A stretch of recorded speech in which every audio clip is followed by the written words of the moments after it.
A man and a woman received a special gift on their wedding day, a packet of seeds. The kind older lady who gave the gift whispered to them, "Plant these in your garden, and they will bring you lasting joy." When springtime came, the man and his wife did just that. They prepared the soil, planted the seeds, and sprinkled them with water and love. The sun shone on their little garden, and soon beautiful things began to grow. There was one special flower right in the center of the garden which stood out among the rest. It had dark, glossy leaves and vivid pink flowers that were bright. Her name was Fuschia. She had a sweet fragrance and a happy heart. Her beauty drew lots of attention to the garden. All day, every day, the plants would bask in the warmth of the sun. They would send out their roots and drink cool water from the earth. Butterflies and bumblebees would visit and collect pollen. Fuschia would laugh and lead the others in singing. Her happy song and lovely fragrance were carried by the wind. The man and his wife would sit under the shade of the old oak tree and enjoy their beautiful garden. They would sip lemonade and talk. What a peaceful, happy way to spend their summer days. Sometimes the man would notice weeds creeping into the garden amongst the flowers, or that the soil was getting hard and dry. He knew what had to be done then. "The weeds must go," he would say. "They will choke our little garden. They will harm our lovely Fuschia." He would go to the shed and bring the trusted gardening tool, Digger. Digger had a long handle and a sharp iron blade. And the man would dig, dig, dig, and chop, chop, chop.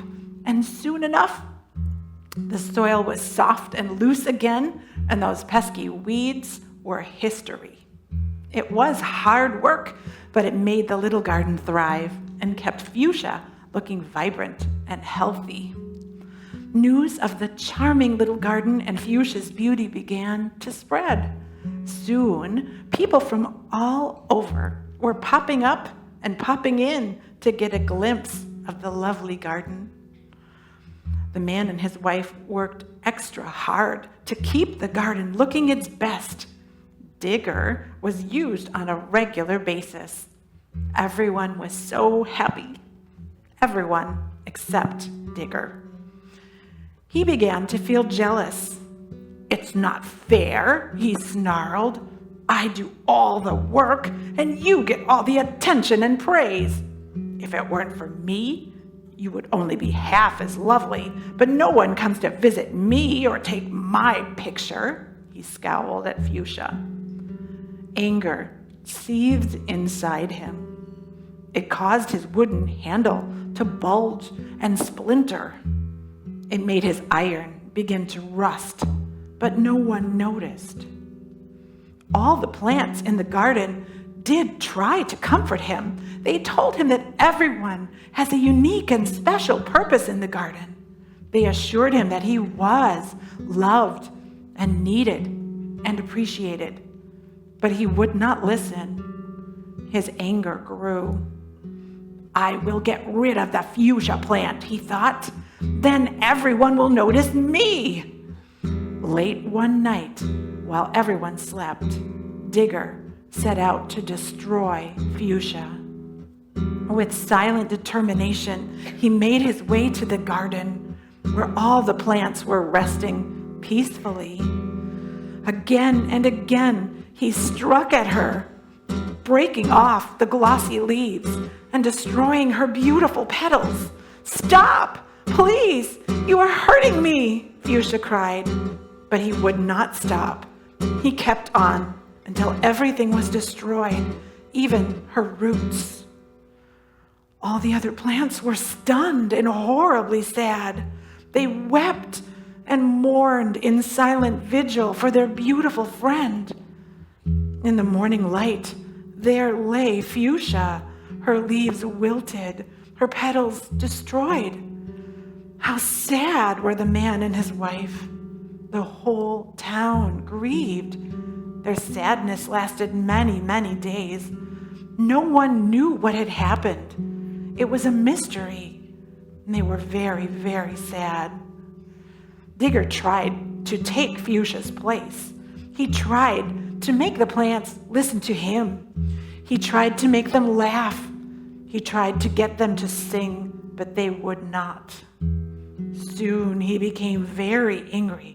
"Do as I say," he commanded the other plants. "I have destroyed Fuschia. Now I shall be great, and I shall be famous. Soon everyone will notice me," he cried. Just then, the wise old oak tree, who rarely spoke, cleared her throat. "Oh, really?" she exclaimed. When she spoke, her voice thundered, her leaves shook, and everyone cowered. "How foolish you are, Digger! Beauty and love cannot be destroyed. Not ever. They merely change form. Wait and see. You have not destroyed lovely Fuschia. You have set her free." Digger was silenced. He returned to the garden shed, where he remained inside. Many days went by. The wind blew. The rain fell. The sun shone. Everyone missed Fuschia. One day, the daisies noticed several new plants growing in the garden. Their leaves were dark and glossy like Fuschia's. The rosebush spotted patches of brilliant pink flowers along the fence and near the gate and in the neighbor's yard. New plants began to bloom everywhere. Once again, the air was filled with lovely fragrance, and the sounds of laughter and singing could be heard as they traveled on the wind. The plants looked at one another with joy and delight. Of course, seeds! The old oak tree was right. Beauty and love can never be destroyed.